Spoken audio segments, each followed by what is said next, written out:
प्रभुपाद प्रभुपाद जय प्रभुपाद।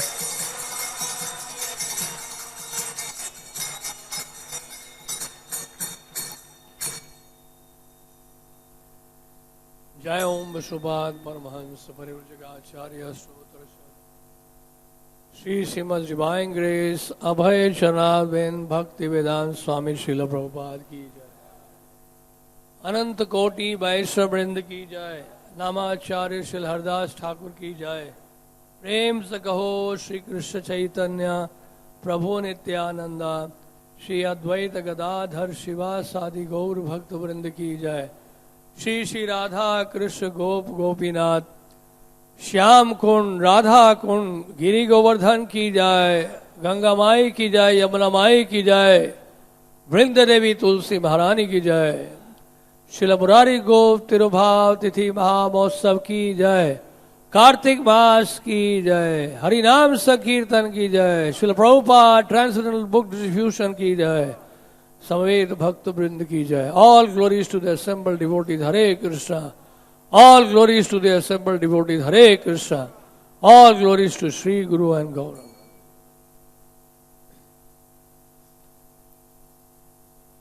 ओम अज्ञानतिम्रान्धस्य ज्ञानाञ्जनशलाकया चक्षुरुन्मीलितं येन तस्मै श्रीगुरवे नमः। श्रीचैतन्यमनोभीष्टं स्थापितं येन भूतले स्वयं रूपः कदा मह्यं ददाति स्वपदान्तिकम्।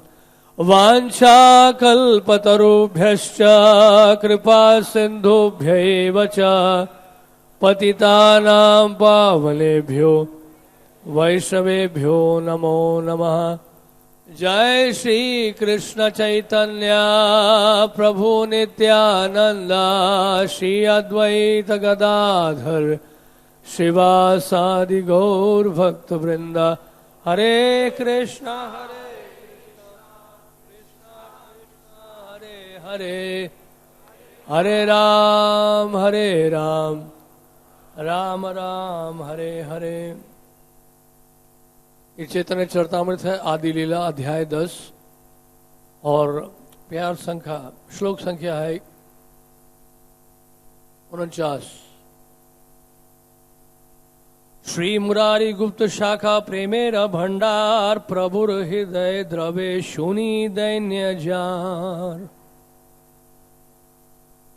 श्री चैतन्य वृक्ष की 21वीं शाखा मुरारी गुप्त भगवत प्रेम के भंडार थे। उनकी अत्यधिक दीनता तथा विनयशीलता से महाप्रभु का हृदय द्रवित हो उठा था। जय जय श्री चैतन्य जय नित्यानंदा जय अद्वैत चंद्र जय गौर भक्त वृंदा। जय जय श्री चैतन्य जय नित्यानंदा जय अद्वैत चंद्र जय गौर भक्त वृंदा।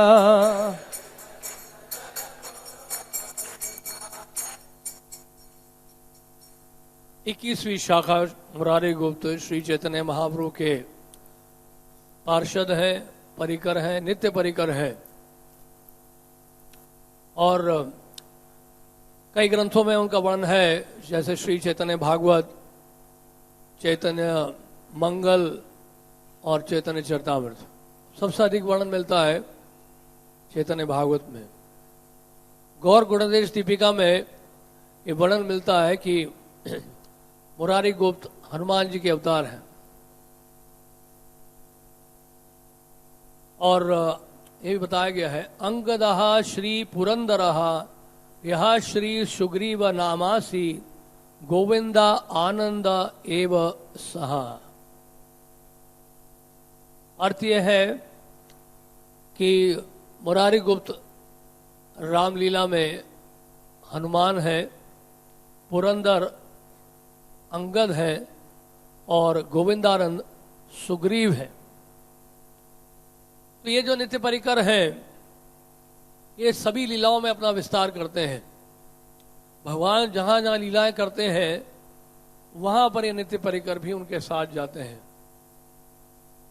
यानी कि जो रामलीला में रहे हैं वो फिर कृष्ण लीला में भी आ रहे हैं, या फिर जो कृष्ण लीला में है यानी कि गौर लीला में भी आ रहे हैं। तो हर लीला में इनका कहीं ना कहीं योगदान रहता है, क्योंकि जिस तरह से धाम का विस्तार होता है भगवान अपना विस्तार करते हैं। अद्वैतम अच्युतम अनादिम अनंत रूपम आद्यम पुराण पुरुषम नवयौवनम च। ब्रह्मा जी कह रहे हैं कि अनंत रूप हैं भगवान श्री कृष्ण के। तो भक्तों ठाकुर ने लिखा है कि जिस तरह से भगवान के अनंत रूप है उसी तरह से भगवत कृपा से जीव के भी अनंत रूप हो सकते हैं। यानी कि अयोध्या में भी है, या वैकुंठ में भी है, और वो वृंदावन धाम में भी है, और गौर लीला में भी है। और हर लीला में भगवान अपने भक्तों के साथ विशेष रसों का आदान प्रदान करते हैं, और जो भक्त जिस रस में है उसी में ही वो परिपूर्ण है, उसी में ही उसको आनंद मिलता है। सर्वोच्च आनंद उसी को उसको उस विशेष रस में मिलता है, आनंद मिलता है। तो मुरारी गुप्त जो है वो हनुमान जी के अवतार बताए गए हैं। और आगे क्या बताया गया है, चैतन्य भागवत में मध्य खंड में अध्याय 10 और श्लोक संख्या 31 वहां बताया गया है कि मुरारी गुप्त का अर्थ बताया गया है। गुप्त का मतलब है गुप्त और मुरारी का मतलब मुरारी। श्री चैतन्य महाप्रभु जिनके हृदय में गुप्त रूप से रहते हैं उनको मुरारी गुप्त कहा गया है। तो मुरारी गुप्त शाश्वत रूप से, ऐसा नहीं कुछ समय के लिए रहे, किराए का घर नहीं है। किराए के घर में तो हम कुछ समय के लिए रहते हैं, या फिर हम इस शरीर में कुछ समय के लिए रहते हैं। ये शरीर भी हमारे लिए किराए का घर है। लेकिन भगवान जो वास करते हैं, तुम्हारो हृदय सदा गोविंद विश्राम, गोविंद कोहिना मोरा वैष्णव प्राण।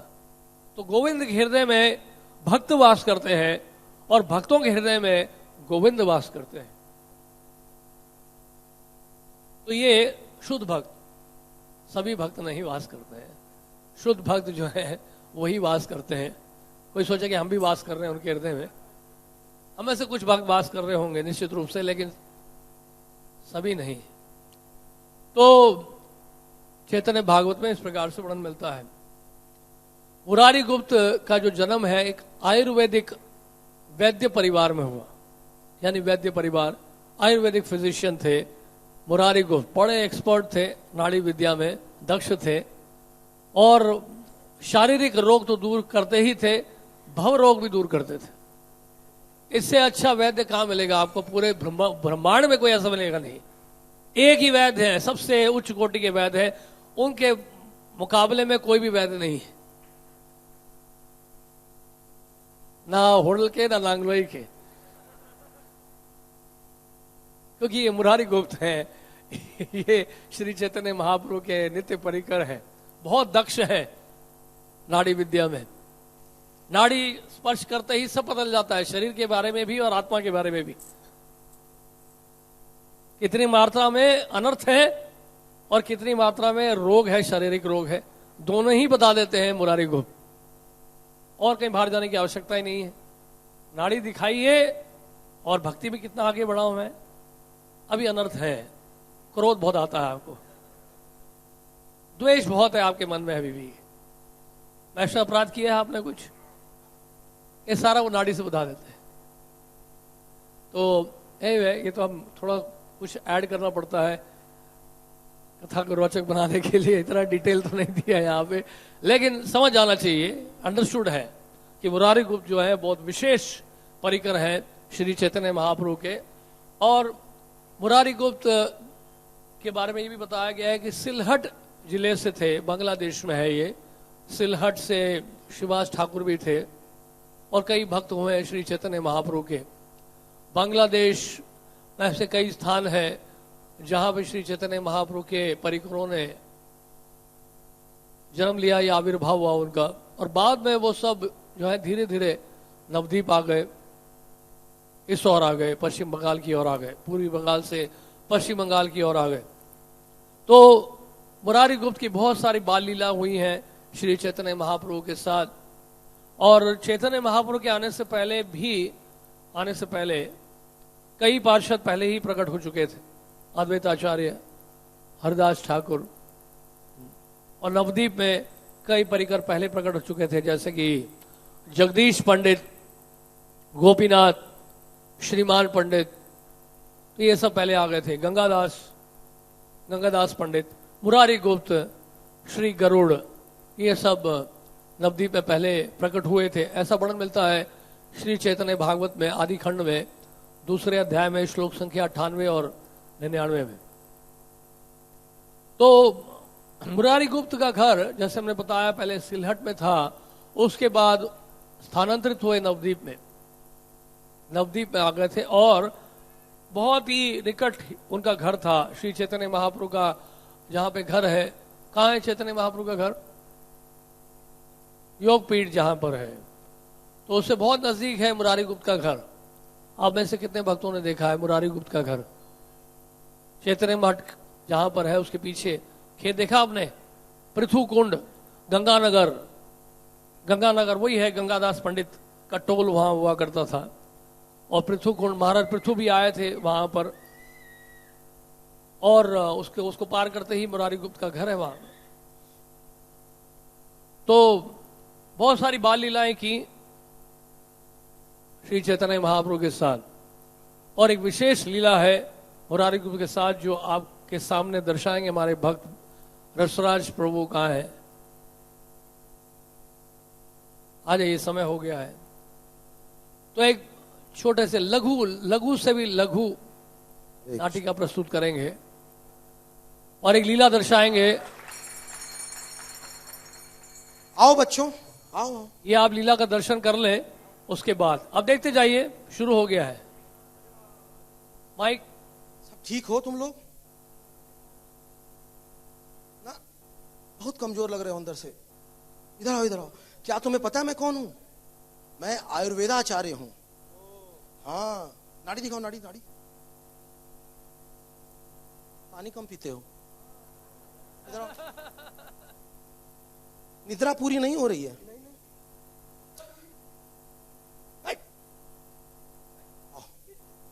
देखो, शास्त्रों में कई सारी बातें दी गई हैं, और उन शास्त्रों में एक सबसे महत्वपूर्ण बात यह है, वो है योग शास्त्र। योग शास्त्र बहुत ही महत्वपूर्ण है। योग शास्त्र का मतलब क्या है? देखो, एक स्वस्थ तन में एक स्वस्थ मन का वास होता है।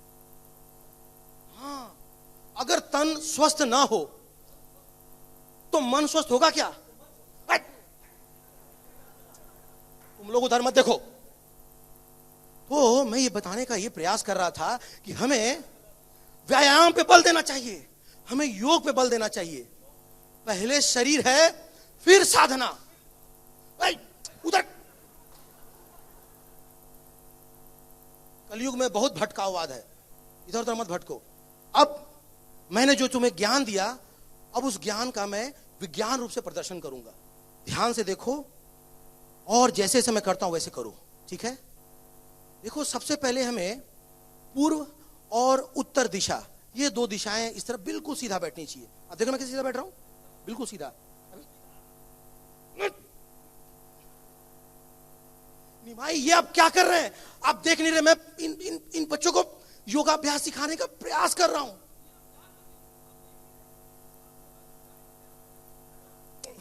उधर मत देखो, उधर मत देखो। हम सबसे पहले बिल्कुल सीधा बैठेंगे। रीढ़ की हड्डी सीधी, उधर नहीं, इधर। और अपनी नासिका को इस प्रकार बंद करना है। उधर नहीं, इधर देखो मुझे, और खींचो जोर से। खींचो खींचो खींचो। अरे उधर निमाई, आप इस तरह परेशान ना करें। आप इस विषय के बारे में मैं आपसे क्या कहूं। अब हम लोग प्राणायाम छोड़ दो, छोड़ दो। हम लोग प्राणायाम करेंगे।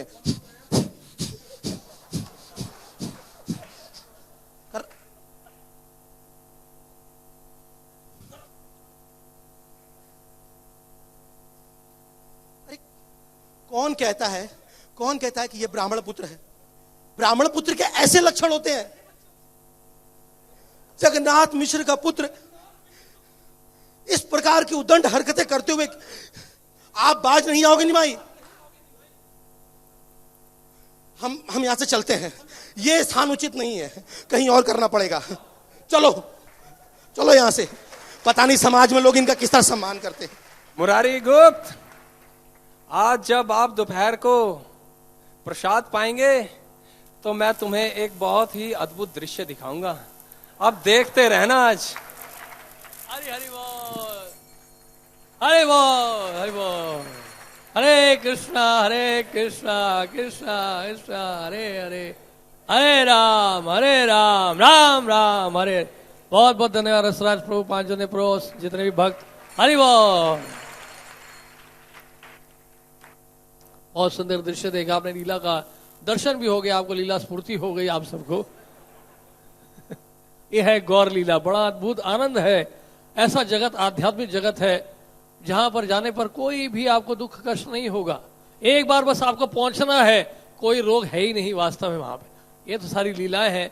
जहां मुरारी गुप्त हो और जहां श्री चैतन्य महाप्रभु हो, वहां पे किस तरह का रोग हो सकता है?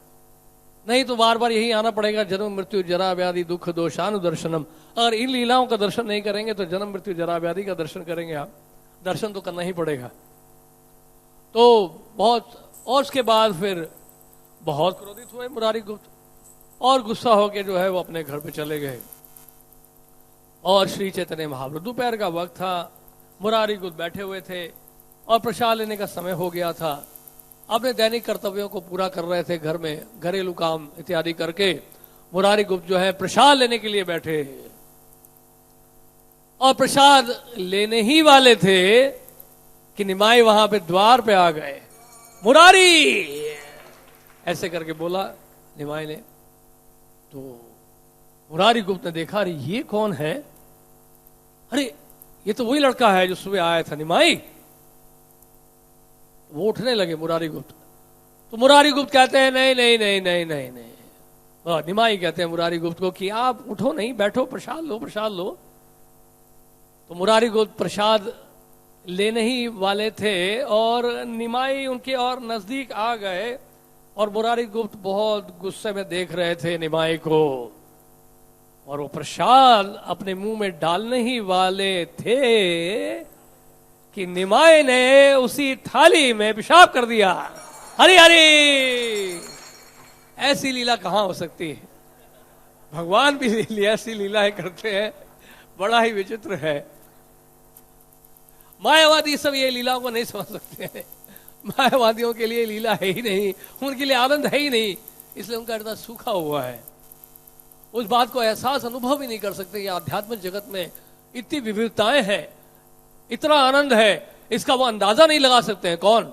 मायावादी जो है, सूक्ष्म जो दार्शनिक है, वो बिल्कुल नहीं समझ पाते हैं महाप्रभु की लीलाओं को। तो श्री चैतन्य महाप्रभु, मुरारी गुप्त बहुत गुस्सा हुए उनको देखकर। मुरारी गुप्त बोलते हैं, शर्म आनी चाहिए तुम्हें, तुम्हें शर्म आनी चाहिए निमाई, ये क्या कर दिया तुमने?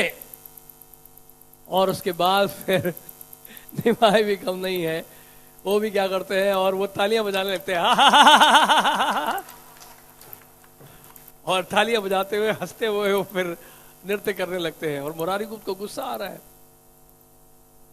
और ये कहते कहते अचानक जो है वहां से निमाई जो है ओझल हो जाते हैं, अदृश्य हो जाता है। ये कहां गया निमाई, कहां गायब हो गई? तो ढूंढते हैं, चारों तरफ ढूंढते हैं, मुरारी गुप्त निमाई मिलते नहीं है, वो भाग जाते हैं, निमाई भाग जाते हैं। ये निमाई, मुझे लगता है ये शची माता का ही तो है पुत्र, जगन्नाथ मिश्र का। अच्छा, अभी जाता हूं मैं, अभी जगन्नाथ मिश्र को शिकायत करता हूं मैं, शची माता को बताता हूं ये क्या हरकत करता है, ये घरों में जाकर मेरे साथ क्या किया इसने। तो उसके बाद फिर वास्तव में चैतन्य महाप्रभु बहुत सुंदर सजावट करके आए थे, श्रृंगार करके आए थे, क्योंकि मुरारी गुप्त जो है इसलिए कह भी नहीं पा रहे थे कि चैतन्य महाप्रभु इतने आकर्षक लग रहे थे और सजा के रखा था निमाई ने अपने आप को। मोतियों की माला उन्होंने पहनी थी, कंठी माला उन्होंने पहनी हुई थी और सोने के आभूषण थे उनके शरीर में। बहुत सुंदर काजल लगाया हुआ था निमाई ने, बहुत देखने में सुंदर लग रहे थे और सुंदर उन्होंने केश धारण किए हुए थे, माथे पर चंदन का लेप था, बहुत सुंदर माला पहनी हुई थी, चरणों में नूपुर था निमाई के और हाथ में एक लड्डू लेकर मुरारी गुप्त के पहुंचे थे घर पे। तो क्योंकि मुरारी गुप्त ने देखा था कि निमाई जब आ रहे थे, उनके घर पे आए थे, तो वो समझ गए थे कि हाँ ये वही लड़का है, इसने मुझे कहा था कि प्रसाद के समय मैं आऊंगा और दिखाऊंगा कुछ आपको, बड़ा ही अद्भुत दृश्य दिखाऊंगा। तो ये सब हुआ। तो फिर मुरारी गुप्त जो है फिर शची माता के घर पे गए और शची माता ने उनको बहुत खुशी से स्वागत किया उनका। और लेकिन इसके बाद मुरारी गुप्त ने एक बात कही थी। हाँ, मुरारी गुप्त ने यह भी कहा था निमाई को, निमाई ने मुरारी गुप्त को कहा था, क्या बोला था कि वास्तव में ये योग के पथ को तुम छोड़ दो, कर्म और ज्ञान के रास्ते को तुम छोड़ दो मुरारी, एक इस रास्ते पे चल पड़े हो, रसिक भक्त बनो, कृष्ण प्रेम रस का आस्वादन करो। इसमें कितना आनंद है, जब तक भौतिक आसक्ति होगी हम कृष्ण भजन नहीं कर सकते हैं। कृष्ण का भजन कैसे कर पाओगे? और भौतिक वस्तुओं में आसक्ति जब तक बनी रहेगी, चेतना हमारी दूषित रहेगी, चेतना हमारी गिरी रहेगी, मन हमारा दूषित रहेगा, दुखी रहेंगे आप। समझिएगा कौन है कृष्ण, करुणा से भरे हैं, दया से भरे हैं। गोपियों के वृंदावन में जो गोपियां हैं उनके एकमात्र धन है श्री कृष्ण, उनके लिए सब कुछ है, उनके लिए सर्वस्व है। तो इस तरह से श्री चैतन्य महाप्रभु ने मुरारी गुप्त को कहा था। अब मुरारी गुप्त जब घर पहुंचे शची माता के पास, तो मुरारी गुप्त जो है वो जैसे ही उन्होंने गौरचंद्र को देखा, गौरसुंदर को देखा, निमाई को देखते ही जो है वो एकदम से भावावेश में आ गए मुरारी गुप्त और रोने लगे और सब कुछ भूल गए कि निमाई ने उनके साथ किया था। निमाई इतने आकर्षक लगते देखने में कि अगर वो कुछ गलती भी कोई करता था तो लोग भूल जाते थे कि क्या गलती की थी इसने। और देखते रह गए और बार बार निमाई के सामने मुरारी गुप्त जो है दंडवत करते रहे, बार बार दंडवत प्रणाम करते रहे मुरारी गुप्त। और फिर उसके बाद शची माता कहती हैं, मुरारी ये जो मेरा लड़का है ना, उसको आपका आशीर्वाद चाहिए, आप इसको आशीर्वाद दीजिए। सब जानते हैं कि आप बहुत बड़े वैद्य हैं, इसने क्या अपराध किया है? कुछ अपराध किया है कि आपके चरणों में कोई अपराध किया है तो उसको आप क्षमा कर दीजिए। जो भी अगर कष्ट सहना होगा हम सहेंगे, जो कष्ट मिलना चाहिए वो हमें मिले, लेकिन इसको आप आशीर्वाद दीजिएगा। और मुस्कुराते हुए मुरारी गुप्त कहते हैं कि विश्वम्बर जो है वो तो ईश्वरों के ईश्वर है, वो सभी के प्रभु हैं। विश्वम्बर इस जगत के पालक है, जगत के रक्षक हैं और भविष्य में ये सबको अपनी पहचान कराएंगे, पूरे संसार को दिखाएंगे कि वास्तव में ये कौन है। आपका जो विश्वम्बर है स्वयं भगवान है। मुरारी गुप्त ने ऐसा कहा और उसके बाद फिर मुरारी वहां से एकदम से चल पड़े। तो शची माता तो समझ गई थी कुछ गड़बड़ है, तभी मुरारी गुप्त आए हैं, उनके चेहरे से पहचान गई थी कि जरूर निमाई ने कुछ गड़बड़ किया होगा। तो पहले से शची माता जो है माफी मांग रही है और कह रही है कि निमाई को आशीर्वाद दीजिए आप। तो मुरारी गुप्त चले गए। तो मुरारी गुप्त और चैतन्य महाप्रभु, निमाई, गौर सुंदर एक ही पाठशाला में पढ़ते थे, एक ही टोल में पढ़ते थे, गंगादास पंडित के। थोड़े से बड़े थे मुरारी गुप्त, पहले आए हुए थे, और लेकिन एक ही टोल में पढ़ा करते थे। और कई बार उनके बीच में वाद विवाद होता था और निमाई वाद विवाद बहुत लोगों के साथ करते थे। गदाधर पंडित के साथ करते थे, मुरारी गुप्त के साथ करते थे, मुकुंद दत्त के साथ करते थे। वाद विवाद में क्या करते थे, उनकी बातों का खंडन करते थे और खंडन करने के बाद पुनः उसी बात की स्थापना करते थे और स्थापना करने के बाद फिर से उसी बात का खंडन करते थे। तो ये चलता रहता था और ये सब बड़े परेशान थे। मुरारी गुप्त हो, गदाधर पंडित हो, और ये सब प्रार्थना करते थे, अरे ये जल्द से जल्द भक्त बन जाए, है ना, बहुत तंग करता है ये। तो लेकिन मुरारी गुप्त ने ये जरूर सोचा कि ये निमाई इतना विद्वान है, इतना ज्ञान, इसको छोटी सी उम्र में इतना ज्ञान है, इतनी विद्वत्ता है, निश्चित रूप से ये साधारण व्यक्ति नहीं है, ये निमाई कोई साधारण लड़का नहीं है। तो इसलिए यहाँ पे बताया गया, इस श्लोक में क्या बताया गया, श्री चैतन्य वृक्ष की 21वीं शाखा मुरारी गुप्त भगवत प्रेम के भंडार थे। उनकी अत्यधिक दीनता तथा विनयशीलता से महाप्रभु का हृदय द्रवित हो उठा था। तो चैतन्य महाप्रभु ज्ञान का प्रदर्शन कर रहे थे जब तक वो गया नहीं गए थे। गया में श्रीपाद ईश्वरीपुरी से मिले थे और हृदय में भक्ति भाव प्रकट होने लगा उनके, और गया में ही उन्होंने भाव में नृत्य किया था। भगवान विष्णु का जो चरणों का जब दर्शन किया था, श्रीपाद ईश्वरपुरी से उन्होंने मंत्र दीक्षा ली थी और परिवर्तन आ गया उनके जीवन में। कृष्ण प्रेम उमड़ पड़ा, संकीर्तन करने लगे, वो उच्च स्वर से हरिनाम लेने लगे। और जब नवदीप पहुंचे तो सबसे पहले शुक्लांबर ब्रह्मचारी के घर पे गए थे श्री चैतन्य महाप्रभु, और वहां पे भी इतने भावावेश में आ गए थे कि उनका पूरा शरीर तप रहा था, और जिस खंबे में वो हाथ रखे खड़े थे वो खंभा भी पिघलने लगा था। इतना उच्च कोटि का भाव श्री चैतन्य महाप्रभु ने प्रकट किया था। और यहाँ पे पहली बार जो है वापस आने पर मुरारी गुप्त जो है शुक्लांबर ब्रह्मचारी से मिले थे, श्री चैतन्य महाप्रभु से शुक्लांबर ब्रह्मचारी के घर पे मिले थे चैतन्य महाप्रभु से मुरारी गुप्त। और मुरारी गुप्त को पता चला था श्रीमान पंडित से भी कि महाप्रभु के जीवन में, निमाई के जीवन में बहुत परिवर्तन आ गया है। अब ये वो निमाई नहीं है जो ब्राह्मणों का मजाक उड़ा करता था या ब्राह्मणों के साथ शास्त्रार्थ करता था। अब इसके हृदय, उसके जीवन में परिवर्तन आ गया है, कृष्ण प्रेम का बाण आ गया है इसके हृदय में, निमाय बदल गया है बिल्कुल। तो एक दिन महाप्रभु ने मुरारी गुप्त को बहुत सुंदर दर्शन दिया, वराह अवतार का। ये सब बहुत विस्तार से वर्णन किया गया है श्री चैतन्य महाप्रभु चैतन्य भागवत में, संक्षेप रूप में बता रहे हैं आपको। तो वराह रूप में प्रकट हुए थे श्री चैतन्य महाप्रभु मुरारी गुप्त के समक्ष, और वहां पे पानी का घड़ा था जिसमें जल था। वो घड़ा उठाया, उन्होंने अपने नाक पे रख लिया, और ये दर्शा रहे थे कि जिस तरह से भगवान वराह देव ने पृथ्वी को धारण किया था अपनी नासिका में या अपने उसमें दंत में, उसी तरह से यहाँ पर चैतन्य महाप्रभु ने अपने नाक में जो है उस घड़े को उठा लिया और ये रूप का दर्शन दे रहे थे। भगवान वराह का रूप का दर्शन दिया उन्होंने मुरारी गुप्त को, और इस तरह से फिर मुरारी गुप्त जो है स्तुति करने लगे, गुणगान करने लगे श्री चैतन्य महाप्रभु का। और ये वर्णन मिलता है चैतन्य भागवत में, वृंदावन दास ठाकुर ने मध्य खंड में अध्याय 3 में इसका वर्णन दिया है। और ये भी बताया गया श्री चैतन्य भागवत में कि महाप्रभु का जो प्रेम था मुरारी गुप्त के लिए बिल्कुल वैसा ही था जिस तरह से भगवान श्री राम का हनुमान जी के लिए। तो वही भाव था इनका मुरारी गुप्त के साथ जो भगवान राम का था हनुमान जी के लिए। एक बार जो शतप्रहरीय लीला जो श्रीवास ठाकुर के घर पे हुई, 21 घंटे की ये शतप्रहर लीला थी, और वहां पे महाप्रभु ने मुरारी गुप्त को दर्शन दिया, यानी कि भगवान राम का रूप दिखाया। किसको दिखाया? मुरारी गुप्त दिखाया। और मुरारी गुप्त ने दर्शन करते ही वो गुणगान करने लगे, उनकी महिमा का गुणगान करने लगे, भगवान राम का गुणगान करने लगे।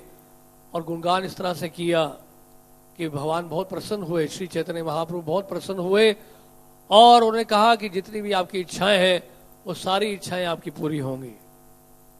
और क्या दर्शन था उनका, उन्होंने देखा ये भगवान का जो रूप देखा, ध्रुवा घास जैसा होता हरे रंग का रंग था उनका, वर्ण था। और उनके साथ में सीता जी भी थी, लक्ष्मण जी भी थे, और बहुत बड़ी वानर सेना भी थी। और उस वानर सेना में क्या देखा उन्होंने मुरारी गुप्त ने देखा कि वो भी एक वानर है, वो भी एक वानर है। और ये जब दर्शन किया मुरारी गुप्त ने, ये दर्शन करते ही मुरारी गुप्त वहां पे मूर्छित हो गए। बहुत सुंदर दर्शन हुआ महाप्रकाश लीला में। एक अवसर में जब मुरारी गुप्त जो है भगवान राम का गुणगान कर रहे थे, श्री चैतन्य महाप्रभु आगे आए और उनके मस्तक पर उन्होंने लिखा राम दास। चैतन्य महाप्रभु ने अपने हाथों से लिखा, मुरारी गुप्त के मस्तक पर लिखा, क्या लिखा? राम दास। और दूसरे अवसर पर महाप्रभु ने मुरारी गुप्त को चतुर्भुज रूप का दर्शन दिया, नारायण का दर्शन दिया, और महाप्रभु बुलाने लगे गरुड़ गरुड़ गरुड़ गरुड़। जब भगवान नारायण का दर्शन दिया है तो गरुड़ जी का होना भी बहुत जरूरी है। तो मुरारी गुप्त ने जो है गरुड़ का रूप धारण कर लिया और महाप्रभु उनके कंधे पर चढ़ गए। हरि हरि हरि हरि, ऐसा वर्णन मिलता है चैतन्य भागवत में मध्य खंड में 20वें अध्याय में, और इसका वर्णन भक्ति रत्नाकर में भी मिलता है 12th वेव में। तो इस तरह बड़ा अच्छा सुंदर वर्णन किया गया है। एक बार की घटना है, मुरारी गुप्त जब महाप्रभु से मिलने आए थे तो नित्यानंद प्रभु ही उनके साथ में थे। तो मुरारी गुप्त ने क्या किया, सबसे पहले प्रणाम किया श्री चैतन्य महाप्रभु को, उसके बाद ही नित्यानंद प्रभु को प्रणाम किया। तो महाप्रभु कहते हैं कि आपने सही तरीका नहीं अपनाया है। तो मुरारी गुप्त समझे नहीं कि क्या बात है। तो मुरारी गुप्त फिर बाबा जब चले गए तो रात को सपना आया, और उस सपने में क्या देखा उन्होंने, नित्यानंद प्रभु बलराम जी हैं और बलराम जी कृष्ण की सेवा कर रहे हैं, चामार दिखा रहे हैं। महाप्रभु जो कि कृष्ण हैं उनको चामार दिखा रहे हैं। और ये दृश्य देखकर मुरारी गुप्त एकदम से स्तब्ध हो गए। वो सोचने लगे, अरे ये क्या देखा मैंने सपने में कल। और मुरारी गुप्त के बाद जब गए तो इस बार मुरारी गुप्त ने सबसे पहले नित्यानंद प्रभु को प्रणाम किया, उसके बाद महाप्रभु को प्रणाम किया। हरि हरि हरि हरि। और ये चैतन्य भागवत में इसका वर्णन आता है मध्य खंड में अध्याय 20 श्लोक संख्या 22 और 23। एक बार श्री चैतन्य महाप्रभु ने उचित दिया पान का, बड़े स्नेह से बड़े प्रेम से पान दिया मुरारी गुप्त को। महाप्रभु ने कहा कि हाथ धो लो। मुरारी गुप्त ने हाथ नहीं धोया, अपने सर पे हाथ पोंछ लिया। इस तरह से मुरारी गुप्त ने सर पे हाथ पोंछ लिया। और इस समय श्री चैतन्य महाप्रभु जो है वो स्मार्त ब्राह्मणों की बुराई करने लगे और प्रकाशानंद सरस्वती की भी बुराई करने लगे, उनका भी खंडन करने लगे जो बनारस में है। चैतन्य महाप्रभु कहते हैं कि मूर्ख, तुम अपनी जाति गवाह बैठे हो, भावावेश में कह रहे थे, और मेरा जो उचिष्ट है तुम्हारे पूरे शरीर में लगा हुआ है, तुम्हारे शरीर में पूरा ये उचिष्ट लगा हुआ है। और ऐसा कहते कहते जो है श्री चैतन्य महाप्रभु भावावेश में आए और वास्तव में अब भगवत ऐश्वर्य प्रकट करने लगे, परम पुरुष भगवान की तरह वो बातचीत करने लगे। उन्होंने कहा कि जानते हो ये प्रकाशानंद सरस्वती जो बनारस में है मायावाद का प्रचार कर रहा है, मेरे शरीर के टुकड़े टुकड़े कर रहा है, वो उसको कोड़ को रोक दे दिया है मैंने, फिर भी उसको ये बात समझ में नहीं आ रही है। पूरा ब्रह्मांड, अनंत कोटि ब्रह्मांड मेरे हृदय में वास कर रहा है, मेरे अंतःकरण में वास कर रहा है, लेकिन इसको तब भी ये बात समझ में नहीं आती है। वेदांत दर्शन का अध्ययन करता है, वेदांत की व्याख्या करता है, लेकिन मेरे स्वरूप को स्वीकार नहीं करता है। कैसा इंसान है ये। तो चैतन्य महाप्रभु समय भगवान की तरह भक्त के रूप में नहीं, भगवत भाव यानी कि भक्त का नहीं, भगवत ऐश्वर्य प्रकट कर रहे थे और ये बातें बता रहे थे। लेकिन मैं तुम्हें ये बात बता रहा हूं मुरारी, इसलिए कि ये सत्य तुम्हें इसलिए बता रहा हूं कि तुम मेरे सेवक हो, और जो मेरे स्वरूप को नहीं स्वीकार करता है, मेरे स्वरूप को स्वीकार नहीं करता है, सब कुछ नष्ट हो जाता है, उसका कुछ नहीं बचता। ये वर्णन मिलता है चैतन्य भागवत में मध्य खंड में अध्याय 20 श्लोक संख्या 31 से लेकर 36। एक बार बहुत सुंदर घटना है, मुरारी गुप्त वापस घर जब आते हैं अपनी पत्नी को कहते हैं कि आप भोग तैयार करी। तो बहुत सुंदर भोग तैयार करती हैं, चावल में घी मिला के। पश्चिम बंगाल में चावल ही सबसे महत्वपूर्ण भोजन का एक अंग है, और चावल में घी भी मिलाया जाए तो और सुस्वादिष्ट हो जाता है। तो बहुत सुंदर देसी गाय का घी मिलाया गया था भैंस का नहीं था, जर्सी का नहीं था। उन दिनों देसी गाय का ही घी उसी को ही माना जाता था। तो चावल में घी मिलाया गया और उसके बाद उन्होंने मुरारी गुप्त को दे दिया। उनकी पत्नी ने बनाकर बहुत प्रेम से, भाव से, भक्ति से उन्होंने बनाया था।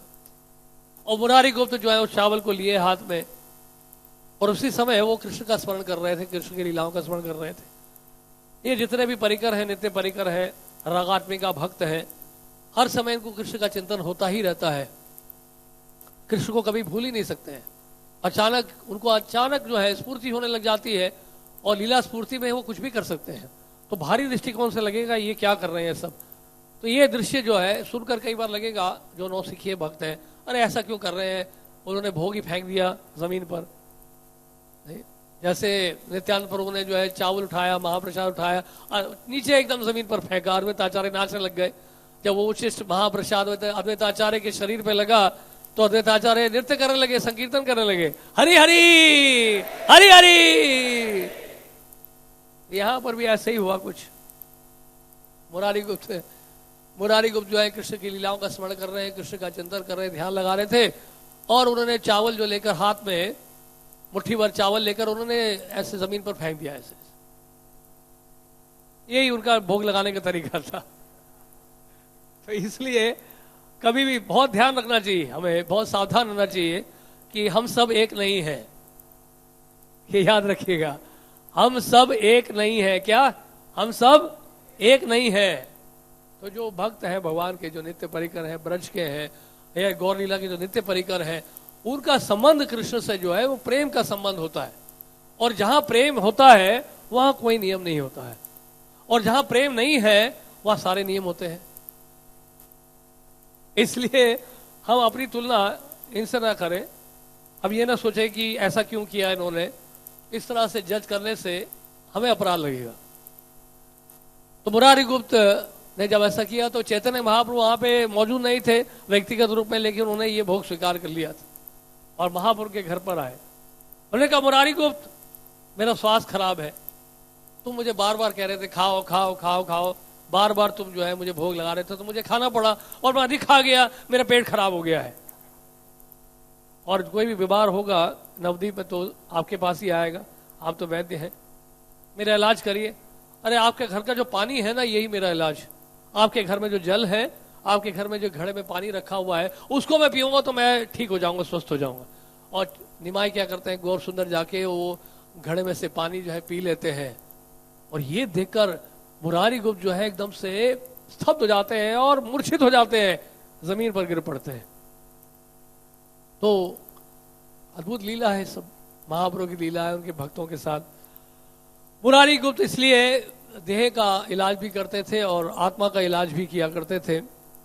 मुरारी गुप्त को बड़ी चिंता हो रही थी, चैतन्य महाप्रभु अब जल्दी चले जाएंगे, उनका दुर्भाव, तो उनका वो अप्रकट हो जाएंगे संसार से। और ऐसा ही हुआ है, हमने तो देखा है। मुरारी गुप्त कहते हैं कि उन्होंने विश्लेषण किया है और अवतारों में क्या हुआ कि भगवान के जाने से पहले ही उनके भक्त जो हैं उनका जाना हो जाता है, चले जाते हैं। रावण का वध किया भगवान श्री राम ने, सीता जी वापस तो आ गई लेकिन फिर बाद में सीता जी को भेज दिया। उसी तरह से जो है भगवान श्री कृष्ण जो है जाने से पहले उन्होंने यदुवंश का संहार कर दिया। अब ऐसा ही होगा, महाप्रभु पहले चले जाएंगे तो फिर हम कैसे रहेंगे संसार में, हमारे रहने का क्या मतलब हुआ। ये जो परिकर होते हैं इनका इतना प्रेम होता है कृष्ण से कि एक क्षण भी उनके बिगाड़ नहीं रह सकते, जीवित नहीं रह सकते। यही तो रघुनाथ दास गोस्वामी के जीवन हम देखते हैं कि रघुनाथ दास गोस्वामी को श्री रूप गोस्वामी ललित माधव देते हैं भेंट में, और रूप गोस्वामी ललित माधव जब पढ़ते हैं राधा कृष्ण की विरह की लीला का जब वो अध्ययन करते हैं तो क्या होता है, रघुनाथ दास गोस्वामी बीमार हो जाते हैं।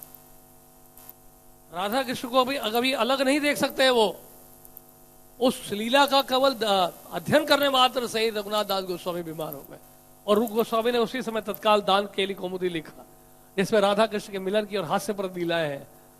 और जब ये लीला जब पढ़ी तो क्या हुआ, रघुनाथ दास गोस्वामी स्वस्थ हो गए।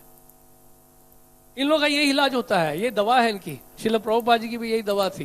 प्रभुपाद जी को हॉस्पिटल ले गए थे एक बार, उनके जो डिसाइपल्स हैं ब्रह्मानंद स्वामी और कई जो भक्त थे, और प्रभुपाद जी को अच्छा नहीं लग रहा था हॉस्पिटल में, कहाँ आ गए, नरक है बिल्कुल, मुझे यहाँ से निकालो प्रभुपाद। लेकर मैं नहीं रहना चाहता, लेकिन प्रभुपाद आप बीमार है, आप बीमार है, डॉक्टर्स मना कर रहे थे, लेकिन प्रभुपाद ने कहा नहीं नहीं मैं यहाँ से जाना चाहता हूँ, ये मेरा इलाज नहीं है, ये दवाइयाँ मेरी इलाज नहीं है, मेरा इलाज ये नहीं है। तो प्रभुपाद काफी बोल रहे थे, तो उन्होंने कहा, डिसाइबल ने कहा ठीक है प्रभुपाद की इच्छा नहीं है तो हम यहाँ नहीं रखेंगे। प्रभुपाद जी को उन्होंने फिर कपड़े से ढक दिया, सफेद कपड़े से ढक के व्हीलचेयर में बिठा के वहां से ले गए और निकाल लिया वहां से। और उसके बाद प्रभुपाद ने आदेश दिया था कि सभी मंदिरों में हरिनाम होना चाहिए, कीर्तन होना चाहिए। सभी मंदिरों में कीर्तन हुआ, 24 घंटे कीर्तन हुआ, हरिनाम हुआ खूब। और उसके बाद प्रभुपाद क्या हुए, स्वस्थ हो गए। तो ये इलाज है इन आचार्यों का, शुद्ध भक्तों का, कि अधिक से अधिक हरिनाम जब लेते हैं, तो जब देखते हैं कि शिष्य जो है अधिक से अधिक श्रवण कीर्तन कर रहे हैं और ठीक से भक्ति कर रहे हैं, तो क्या होता है, ये जो शुद्ध भक्त होते हैं ये स्वस्थ रहते हैं। इनकी बीमारी का एक ही कारण होता है, क्या? क्योंकि हम रोगी हैं, हम आध्यात्मिक जीवन में हैं लेकिन रुग्ण अवस्था में हैं, हमारे रोग के कारण जो है इनको रोग लगा है। और अगर हम ठीक से भक्ति करेंगे तो ये कभी अस्वस्थ होंगे ही नहीं, क्योंकि इनके तो अपने कोई प्रारब्ध ही नहीं है, तो रोग होने का कोई मतलब ही नहीं होता है। तो सारा जितना भी रोग दिखाई पड़ता है गुरु के शरीर में, वैष्णव के शरीर में, ये सब हमारी ही देन है। यहां पे इसी तरह से विरह नहीं सह पाते हैं, तो महाप्रभु इससे भक्तों का यही भाव रहता है कि इससे पहले कृष्ण का प्रकट हो जाए, ये महाप्रभु प्रकट हो जाए, उससे पहले हम ही चले जाते हैं। हम नहीं देख पाएंगे ऐसा कि महाप्रभु जाने के बाद हम रह नहीं सकते। चैतन्य महाप्रभु के जाने के बाद स्वरूप दामोदर नहीं रहे, स्वरूप दामोदर भी प्रकट हो गए थे जगन्नाथपुरी में। और इसके बाद रघुनाथ दास गोस्वामी ने देखा कि महाप्रभु और स्वरूप दामोदर दोनों ही चले गए, तो मेरा जीना भी बेकार है। स्वरूप दामोदर के निजी सेवक थे रघुनाथ दास गोस्वामी। रघुनाथ दास गोस्वामी जगन्नाथपुरी छोड़कर आए और गिरिराज जी के ऊपर चढ़ के छलांग मार के आत्महत्या करने वाले थे कि मेरा रहने का क्या फायदा, मैं एक क्षण भी नहीं रह सकता हूं महाप्रभु के बगैर। रूप गोस्वामी, सनातन गोस्वामी ने समझाया कि नहीं नहीं अभी मत जाइए, अभी महाप्रभु की अंतिम लीला का दर्शन तो आपने ही किया है, आपके गौर कथा से ही असंख्य बद्ध जीवात्मा को उद्धार हो जाएगा, कहां जा रहे हैं आप? और महाप्रभु की आ गया है, महाप्रभु ने आपको ये गुंजामाला गोवर्धन शिला दी है आत्महत्या करने के लिए नहीं, ये संकेत देने के लिए कि आपको ब्रज में वास करना है, यहां भजन करना है आपने। तो इस तरह से ये मतलब भक्त जो है नहीं रह सकते, नित्य परिकर जो है बताते हैं इसलिए क्योंकि रूप गोस्वामी बताते हैं, जब प्रेम भक्ति के लक्षण का वर्णन करते हैं तो बताते हैं सांदर आनंद विशेष आत्मा।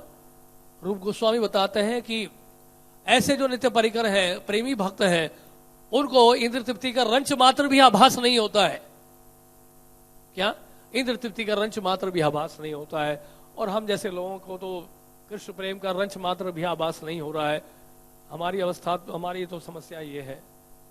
तो ये जो परिकर हैं ये व्याकुल रहते हैं, बड़े ही चिंता में रहते हैं कि महाप्रभु जाने वाले हैं, लीला संपन्न होने वाली है, 24 घंटे चिंता में रहते हैं, एंग्जाइटी रहती है उनको भी। इस कारण से यहाँ मुरारी गुप्त जो है वो भी योजना बना रहे हैं और उन्होंने जो है कहीं से चक्कू लेके आए, तेज धार वाला चक्कू जैसे दिखाते हैं, कई बार आपने मूवीज में देखा होगा, बिल्कुल एकदम खंजर, एकदम लगा दे पेट में तो गए काम से, उसी समय तत्काल ही हो जाएगा तिरुभाव आपका। ऐसा चक्कू लेके रखा था मुरारी गुप्त ने। चैतन्य महाप्रभु तो अंतर्यामी है, चैतन्य महाप्रभु समझ गए मुरारी गुप्त ने अपने घर में चक्कू रखा हुआ है खुद को मारने के लिए।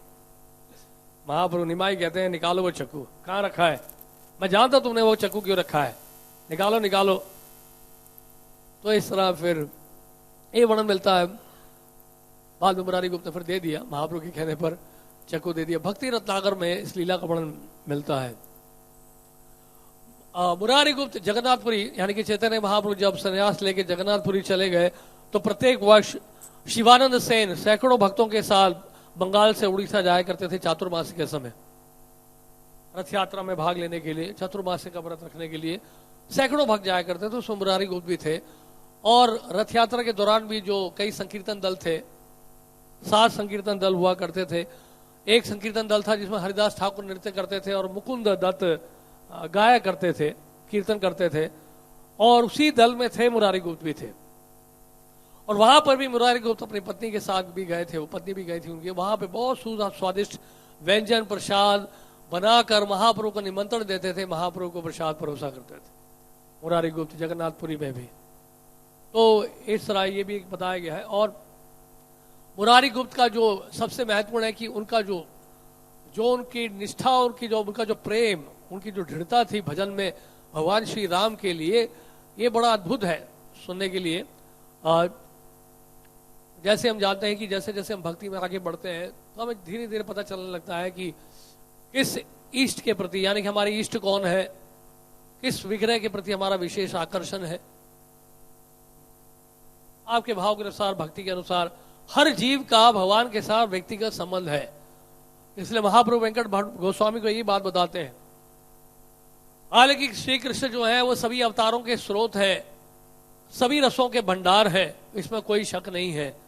लेकिन जो भी भक्त जिस भगवान के जिस रूप की आराधना कर रहा है उसी में ही वो प्रसन्न है, उसी में ही वो संतुष्ट है, और वो भाव उसके लिए परिपूर्ण है। इसलिए इसमें भेद करना, तत्व में भेद करना जो है वो अपराध है। भेद जो है वो रस में हो सकता है, भाव में हो सकता है, लेकिन तत्व में कभी भेद नहीं करना चाहिए। प्रभुपाद जी ने हमें इस पे जोर दिया है, तत्व में।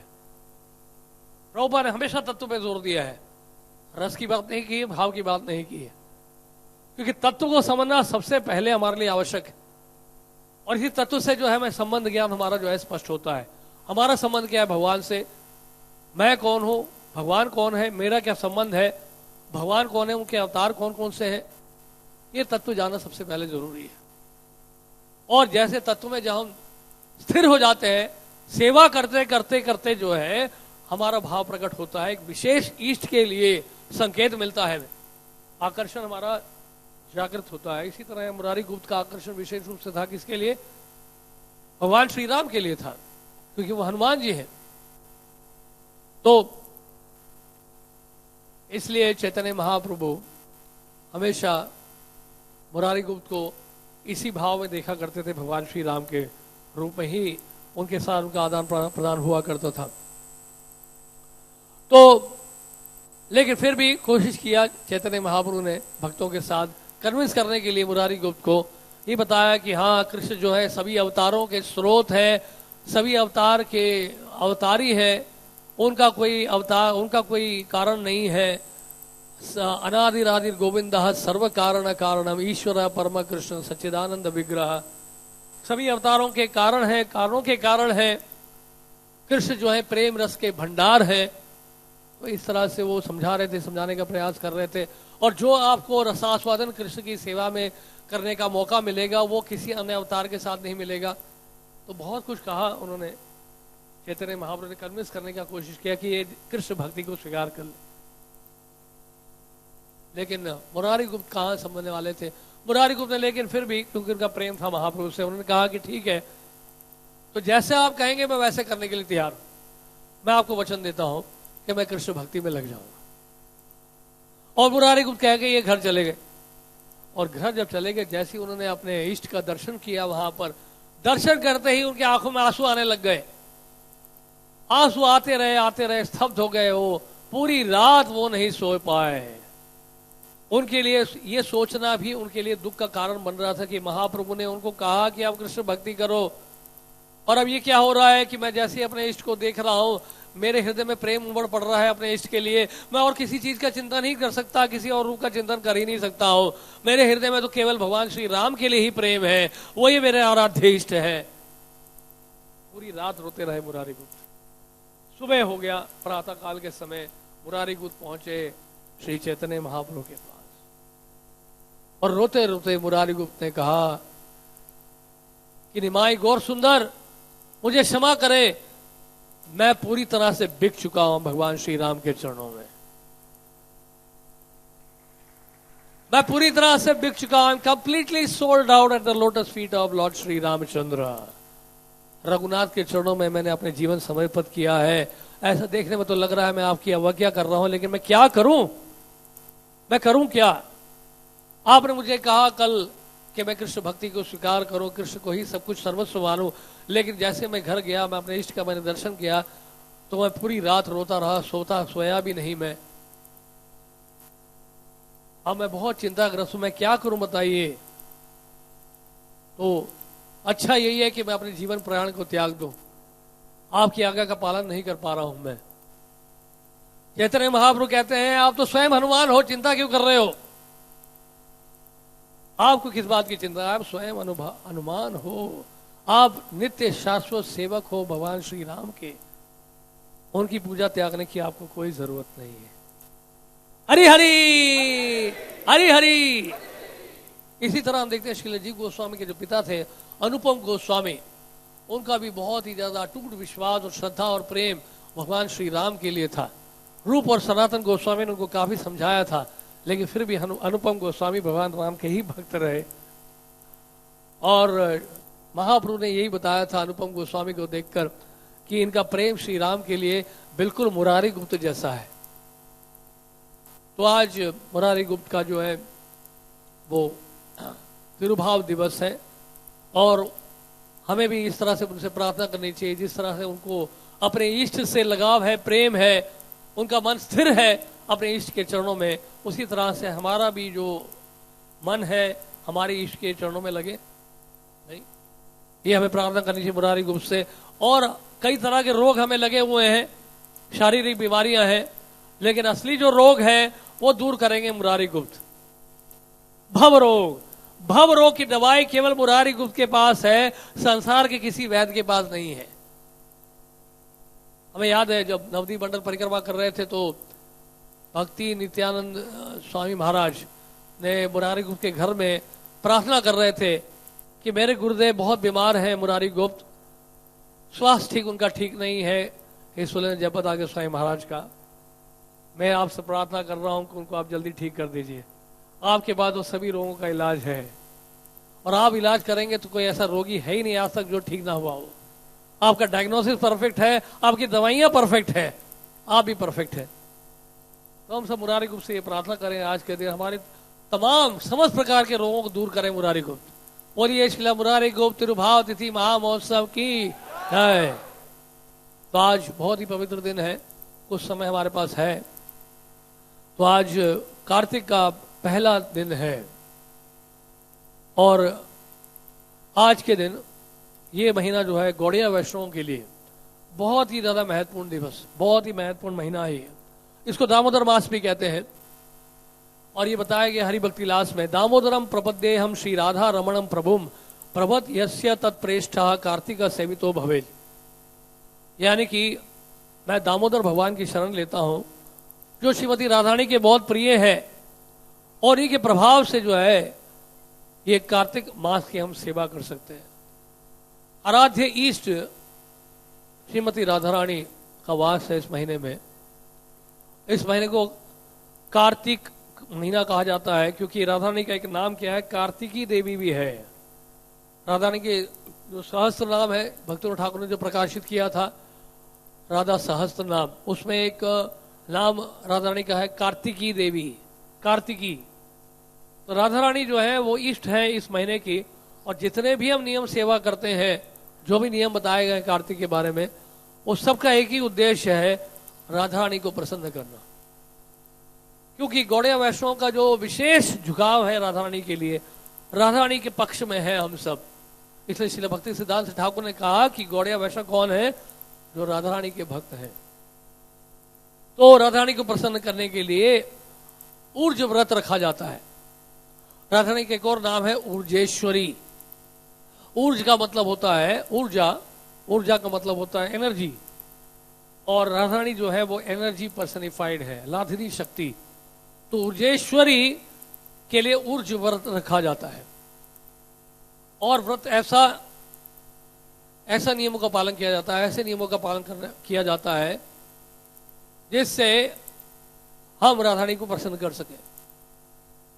यानी कि उन वस्तुओं का परित्याग करना पड़ता है हमें जिससे हमें विशेष लगाव है। कोई मीठा खाने में बहुत अच्छा लगता है, किसी को प्रीति भोज खाने में बहुत अच्छा लगता है, राइट। तो जो भी आपको वस्तु पसंद है वो आप त्यागिए इस महीने में राधारानी की प्रसन्नता के लिए। क्योंकि हमारा जो सिद्धांत यही है, सर्वधर्मान परित्यज्य मामेकम शरणम व्रज, हम त्वाम सर्व पापेभ्यो मोक्षयिष्यामि मा शुचा। तो हमें कुछ ना कुछ त्यागना पड़ेगा राधा रानी की सेवा में, कृष्ण की सेवा में। बिना त्यागे इस संसार में भी कुछ नहीं मिलता है, वहां तो कुछ मिलेगा ही नहीं। अगर हम सोचेंगे हमें सब कुछ चाहिए संसार में जो है, हम कुछ त्यागेंगे नहीं, जेब में सब कुछ रखेंगे और बैंक में भी सब कुछ रखेंगे भर के, है ना, तो फिर क्या होगा, राधा रानी की कृपा नहीं मिलेगी। राधा रानी की कृपा प्राप्त करने के लिए कुछ ना कुछ हमें नियमों का पालन करना पड़ता है, और इसको नियम सेवा कहते हैं, और यही हमारा प्रयोजन है, यही हमारा विधेय है। और इस सेवा के माध्यम से राधा रानी को हम प्रसन्न करते हैं। बहुत सारे बातें बताई गई हैं, इतना समय नहीं है कि हम पूरा ही पढ़ते हैं हरि भक्ति विलास से, इसमें तो बहुत सारा वर्णन दिया गया है, लेकिन कुछ बातें हम बता रहे हैं संक्षेप में। ये बताया गया है कि अगर जो कार्तिक मास का व्रत नहीं रखता है, कृष्ण उसको त्याग देते हैं, he will be neglected by Krishna if one does not observe Kartik व्रत। एक बार प्रभुपाद से पूछा था किसी ने, Prabhupada how can I observe Kartik व्रत? प्रभुपाद ने कहा कि don't eat, don't sleep, just chant the holy names Hare Krishna महामंत्र whole day and night. Prabhupada ने कहा can you do it? Prabhupada ने खाओ मत, सो मत, दिन रात हरि नाम लेते रहो, यही है कार्तिक व्रत। प्रभुपाद ने वास्तव में प्रभुपाद का स्टैंडर्ड काफी ऊंचा है, हम लोग नकल नहीं कर सकते हैं, लेकिन प्रभुपाद ने चैतन्य चरितामृत में और स्कंद पुराण में भी दिया है कि अगर चातुर्मासी के समय हम बहुत कुछ नहीं कर सकते हैं तो केवल 4 वस्तुओं का परित्याग करें, जैसे हम करते ही हैं। शाक का परित्याग होता है, दही दूध का परित्याग होता है, फिर उड़द की दाल का परित्याग करते हैं। तो स्कंद पुराण में लिखा है, प्रभुपाद ने भी चैतन्य चरितामृत के एक तात्पर्य में दिया है कि कम से कम ये 4 चीजें हमें छोड़नी चाहिए। प्रभुपाद जब थे इस पृथ्वी में फिजिकली, प्रभुपाद ने इतना ज्यादा जोर नहीं दिया नियमों में, प्रभुपाद ने बहुत सिंपल रखा। एक किसी ने पूछा था एक बार प्रभुपाद से चतुर्मास के बारे में, तो प्रभुपाद ने एक ही आंसर दिया था, first try to follow the regulatory principles. समझ रहे आप? चतुर्मास व्रत के बारे में पूछा तो प्रभुपाद ने कहा पहले 4 नियम का पालन करो, यही बहुत बड़ा व्रत है हमारे लिए कलयुग में। कलयुग में ये 4 नियम का पालन जो कर ले वो एक कम से कम जो है इंसान बन जाएगा, फिर भक्त बनने की तैयारी कर सकते हैं। तो चतुर्मास्य के तो बहुत सारे नियम है। श्रील भक्ति सिद्धांत ठाकुर जो है चतुर्मास्य व्रत रखा उन्हें सीधा मायापुर में, और हाथ को पीछे रखे ऐसे और मुंह से डायरेक्ट प्रसाद लेते थे, और एक समय में जितना प्रसाद आ जाए मुंह में उतना ही ग्रहण करते थे 4 महीने के लिए, और वो भी एक समय। वो होता था उनका चतुर्मास्य व्रत। और रोज कितना, जब उन्हें 10 साल का व्रत लिया था सीधा मायापुर में, तो रोज 192 माला करते थे। ये थे श्रील भक्ति सिद्धांत श्री ठाकुर। तो उतना सा हम लोग नहीं कर सकते हैं, इसलिए जितना प्रभुपाद ने दिया है उतना ही करके दिखा दे, वही बहुत बड़ी बात है। ये सब नियमों का तभी लाभ होता है जब हमारे श्री गुरुदेव जो है प्रसन्न होते हैं।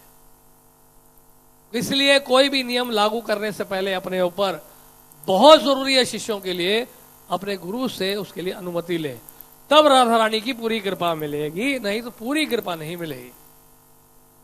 ये सबसे महत्वपूर्ण बात है। कार्तिक मास हो, चातुर्मास्य व्रत हो, या पुरुषोत्तम मास का व्रत हो, कोई भी व्रत हो, इन सब का उद्देश्य है गुरु को खुश करना, और कोई उद्देश्य नहीं है, क्योंकि गुरुदेव जो होते हैं वो राधा रानी के प्रतिनिधि है। इस कारण से एक बार हमें याद है, एक बार गिरिराज जी की परिक्रमा कर रहे थे, तो महाराज भी परिक्रमा कर रहे थे, और कुछ महाराज के शिष्य भी थे उसमें जो गिरिराज की दंडवत परिक्रमा कर रहे थे। एक कार्तिक मास की बात, कार्तिक मास या हाँ कार्तिक मास में महाराज परिक्रमा करते हैं। तो महाराज ने देखा कि वो दंडवत परिक्रमा कर रहे हैं, और दंडवत परिक्रमा करते करते थोड़ा आगे निकल गए। महाराज कहते हैं इस सब का तभी लाभ है जब गुरु खुश हो। आगे बढ़े, ठीक है, फिर भी बताना जरूरी है, इंफॉर्मेशन तो गैदर कर सकते हैं, डिटेल्स आप वर्कआउट करिए। तो बेनिफिट्स ऑफ कार्तिक व्रत, gains from observing Kartik Vat are millions of times more than all other vratas, both तीर्थ यात्रास, होली बास and charitable acts। हजारों लाखों गुना ज्यादा लाभ मिलता है। कोई भी व्रत रख लीजिए, तीर्थ यात्रा में चले जाइए, यज्ञ कर लीजिए, उससे लाखों गुना लाभ मिलता है अगर कार्तिक का अगर आप व्रत रखते हैं। और इसके अलावा क्या बताया है, थोड़ा सा भी अगर कोई कार्तिक व्रत रख लेता है, थोड़ी सी भी सेवा कर लेता है कार्तिक व्रत में, वो कृष्ण का बहुत प्रिय हो जाता है। हरि हरि। कार्तिक व्रत कोई रखता है तो निश्चित रूप से उसको गोलोक वृंदावन धाम की प्राप्ति होती है। हरि हरि। और ये संकल्प मंत्र बताया गया है। पता नहीं हमने एकादशी जो कल एकादशी का नाम क्या था, पापानकुशा, बट वो उसमें लिखा गलत था, पता नहीं यहाँ बोर्ड में लिखा था, मैंने कहा पापानकुशा कैसे हो गया। ये पीछे जो लिखा था एकादशी का नाम, वास्तव में हमने जहां तक पढ़ा है वो लिखा है पाषाणकुशा लिखा है।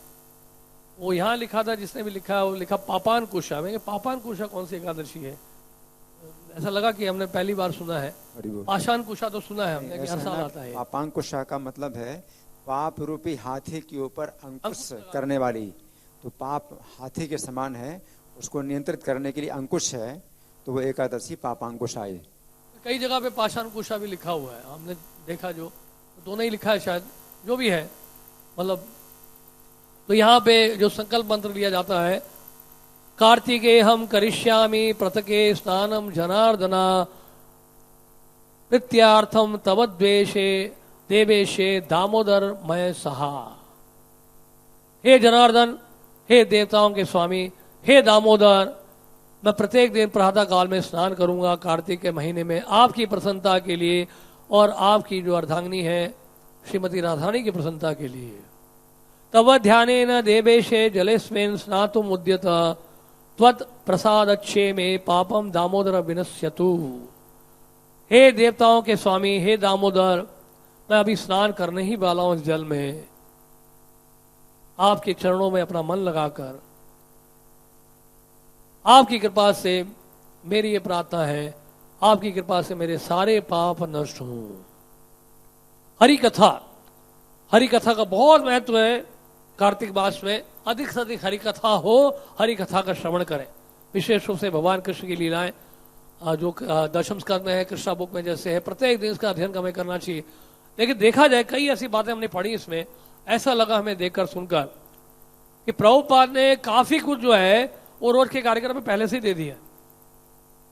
कार्तिक में अगर अलग से कोई नहीं भी करे तो वो कर ही रहा है पूरे साल। जैसे कई चीजें हैं, तुलसी की सेवा रोज हम करते हैं, दीपदान नहीं तो आरती का दर्शन तो रोज करते ही हम लोग, तो वो भी एक तरह का दीपदान ही हो गया। विग्रह की सेवा, परिक्रमा करना, ये रोज करते ही हैं। प्रातः काल में स्नान करना ब्राह्म मुहूर्त के समय, वो करते ही हैं, ब्राह्म मुहूर्त से पहले ही स्नान कर लेते हैं। तो क्या हम नहीं करते हैं, कई सारी बातें हैं। फिर भी इस कार्तिक मास में ये सब करने से और अधिक लाभ मिलता है। कहने का मतलब ये है, पहले लाभ मिल रहा था, अब इसका हजारों गुना, लाखों गुना लाभ मिलता है। तो क्या बता रहे, श्रीमद् भागवत का श्रवण कोई करता है तो 10,000 यज्ञ करने का लाभ मिलता है। भागवत का अगर एक श्लोक का भी कोई अध्ययन कर लेता है रोज, 18 पुराणों का अध्ययन करने का उसको लाभ मिलता है। भगवत गीता का कोई रोज अगर अध्ययन करता है, प्रवचन देता है या श्रवण करता है, दोबारा उसका इस संसार में जन्म नहीं होता है। भगवान कृष्ण के नाम रूप गुण लीला का कोई श्रवण कीर्तन करता है तो सारे पाप उसके नष्ट हो जाते हैं। और सैकड़ों जो पूर्वज हैं, हंड्रेड्स ऑफ जनरेशंस, उनका उद्धार हो जाता है कार्तिक मास। और भगवान कृष्ण बहुत प्रसन्न होते हैं अगर हम शास्त्रों से अध्ययन करते हैं, स्तोत्र का पाठ करते हैं, जैसे विष्णु सहस्त्रनाम, गजेंद्र मोक्ष की प्रार्थनाएं, या गोपाल सहस्त्रनाम, राधा सहस्त्रनाम, राधा कृपा कटाक्ष, नंदन अष्टकम, ये सब जो है राधा रानी को जो है ऑफर किए जाते हैं और राधा कृष्ण को ऑफर किए जाते हैं। या फिर श्रीमद् भागवत के विशेष रूप से दशम स्कंद, जो कृष्णा बुक में जो है लीलाएं भगवान का श्रवण करने से भी हमें बहुत लाभ मिलता है। तो इस तरह से बहुत सारी बातें बताई गई हैं, ये आपको हमने संक्षिप्त में बता रहे हैं बहुत, क्योंकि अभी कंडेंस जो कार्तिक व्रत है वो आपको बताएंगे। बहुत सारे नियम है लेकिन इसमें जो कंडेंस है, जो जरूरी है, वो हम बता रहे हैं। ब्रह्मचर्य का पालन करना अगर नहीं कर रहे हैं तो, प्रातः काल ब्रह्म मुहूर्त में उठना अगर नहीं उठ रहे हैं तो, और जमीन पर सोना, गद्देदार बिस्तर में ना सोना जिसमें खटमल है। यंत्रों का बजाना, जैसे वाद्य यंत्र है, म्यूजिकल इंस्ट्रूमेंट, मृदंगा, करताल, ये सब बजाना भी बहुत ही लाभ मिलता है इससे। श्रीमद् भागवत का श्रवण करना भक्तों के बीच में, विशेष रूप से भक्तों के बीच में बोला है, अलग से नहीं, भक्तों के बीच में भागवत का श्रवण करना और कथा करना। और प्रातः काल सूर्योदय से पहले स्नान करना, सूर्योदय होते ही स्नान करना, कुंड में, तालाब में, नदी में, चलो ठीक है, कम से कम या तो एलेरी जमुना जी का जल, राधा कुंड का जल थोड़ा सा डाल लीजिए बाल्टी में, उसी से स्नान कर लीजिए। अगर आप राधा कुंड या मथुरा वृंदावन नहीं जा सकते हैं तो ये भी एक तरीका है। और अधिक से अधिक जप करना और कीर्तन करना, संख्या बढ़ाना, मतलब जो भी कर रहे हैं सब उसमें जो है वृद्धि करना है। हमें श्रवण कीर्तन की वृद्धि होनी है, श्रवण की वृद्धि होनी है, परिक्रमा और अधिक करना है, मंदिर का दर्शन और अधिक करना है। सुबह अगर दर्शन कर रहे हैं तो शाम को भी दर्शन करिए, दीपदान करिए, दीपदान करना, राइट। और बहुत सुगंधित फूल अर्पित करना, नाना प्रकार के व्यंजन बनाना विग्रह की सेवा में, खुद के लिए नहीं। 56 भोग जैसे रोज बनाया जाए डीटीज के लिए, रोज इस तरह से कुछ सोचा जा सकता है। दामोदर अष्टकम का पाठ करना, प्रातः काल भी करते हैं हम तो, संध्या में, शाम को करना, सायंकाल में करना। मंदिर की परिक्रमा करना, 3 परिक्रमा करते हैं, 3 बार करते हैं तो 4 बार भी किया जा सकता है इस महीने। हरिभक्ति लास में कई जगह पे 4 बार लिखा हुआ है, कुछ एकाध पुराण में 3 बार लिखा है, भक्ति रसाम सिंधु में 3 बार लिखा है, लेकिन कई पुराणों में हरिभक्ति लास में जो विष्णु मंदिर है, विष्णु का जो मंदिर है या राधा कृष्ण का विग्रह है, उसके 4 बार परिक्रमा के लिए कहा गया है। तो 4 बार भी कर सकते हैं, बहुत अच्छा है। और इसके अलावा जो है तुलसी आरती करना, गाय को घास खिलाना, हरी घास खिलाना, और रोज जो है मध्याह्न के बाद प्रसाद ग्रहण करना 12 बजे के बाद। तो इसके अलावा जो है ये विशेष कार्तिक व्रत रखे जा सकते हैं, जैसे कि एकादशी जागरण, जो भी एकादशी आएगी इस महीने उसमें जागरण करना, और सूर्योदय से पहले या सूर्योदय होते ही स्नान करना, तुलसी महारानी की सेवा करना, प्रत्येक दिन दीपदान करना, दामोदर अष्टकम का पाठ करना, और इस महीने विशेष रूप से दान करना, मंदिर बनाने के लिए, हमारे गुरुकुल बनाने के लिए जो मथुरा रोड में है, या कोई भी गुरुकुल बन रहा है, अगर स्कूल बन रहा है, अगर जहां पे भागवत की शिक्षा दी जा रही हो, गौशाला बनाने के लिए, गौशाला के लिए भी हमें चाहिए, जमीन चाहिए, ट्राई कर रहे हैं हम लोग, फरीदाबाद में लैंड चाहिए, जो कोई देना चाहता दे सकते हैं, कार्तिक मास से बहुत लाभ मिलेगा आपको। और कुआं खुदवाना, लोग जो है उसका लाभ उठा सके, कुएं का पानी, और इस तरह से बहुत सारी बातें हैं। तो इस तरह से बहुत सारी बातें बताई गई हैं कार्तिक मास के बारे में, और क्या क्या चीजें वर्जित है ये बताएं, क्या क्या चीजें ले सकते हैं वो बता देते हैं, वो ज्यादा अच्छा रहेगा। वर्जित तो फिर लंबा लिस्ट हो जाएगा। तो क्या क्या लिया जा सकता है कार्तिक मास में, हम लोग सब नहीं फॉलो करते हैं इसको, पहले बता दिया हमने आपको। प्रभुपाद ने बहुत सारे नियम हमें नहीं दिए हैं। क्यों नहीं नियम दिए? बहुत सारे कारण क्या है, क्योंकि हमारा मेन नियम क्या है, प्रचार करना, संकीर्तन करना। ये जब प्रचार जब किया जाता है, संकीर्तन जब किया जाता है, बाकी सारे नियम जो है वो सेकेंडरी हो जाते हैं। संकीर्तन में इतना पावर है, संकीर्तन में जो लगा रहेगा उसको कार्तिक व्रत का लाभ वैसे ही पूरा मिल जाएगा, इतना पावर है संकीर्तन में। तो अधिक से अधिक संकीर्तन कर रहे हैं, जो प्रचार कर रहे हैं, उनके ऊपर सारे नियम लागू नहीं होते हैं। बॉम्बे की बात है, गिरिराज महाराज नहीं थे, प्रभु थे, जूहू टेम्पल के प्रेसिडेंट थे। उस दिन का अपॉइंटमेंट था जीडी बिरला के साथ एकादशी के दिन। तो प्रभुपाद ने कहा, बिरला से अपॉइंटमेंट था आपका, और दाढ़ी बढ़ाई हुई थी गिरिराज महाराज ने। तो प्रभुपाद ने कहा, you please shave. Giriraj Maharaj ने कहा, प्रभुपाद टुडे इज एकादशी। प्रभुपाद ने कहा, I am telling you, you shave. किस कारण से बोला प्रभुपाद ने शेव करने के लिए एकादशी के दिन भी? प्रीचिंग के लिए तो प्रचार के लिए कई चीजें होती हैं, जो सारे नियम लागू नहीं होते। ऑफ कोर्स हमें गुरु से, आचार्यों से परामर्श करके करना चाहिए, स्पेकुलेशन नहीं करना चाहिए, ये भी जरूरी है। लेकिन बता रहे प्रचार का कितना महत्व है, तो इसलिए हो सकता है कि हम सारे रूल्स ना फॉलो कर रहे हो, लेकिन प्रभुपाद ने एटलीस्ट बेसिक जो हमें 4 बताए हैं वो तो हम कर ही रहे हैं। उड़द की दाल नहीं लेना, कम से कम वो तो करें। लेकिन बाकी कई चीजें जो लिए जा सकते हैं, कार्तिक व्रत अगर पूरा रखना चाहते हैं कोई, तो एक दिन आप प्रसाद लीजिए, दिन में एक बार 12 बजे के बाद।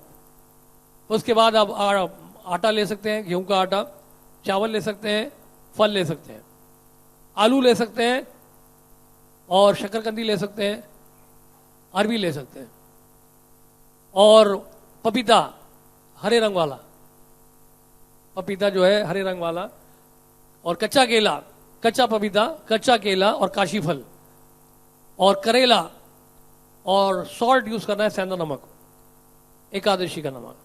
अदरक ले सकते हैं आप, काली मिर्च आप ले सकते हैं, यानी कि हरी मिर्च लाल मिर्च नहीं डालना है, काली मिर्च ही डालना है। और हल्दी जो घर में बनाई हो, दुकान से मत खरीदे, उसमें कई बार कुछ और भी मिला होता है।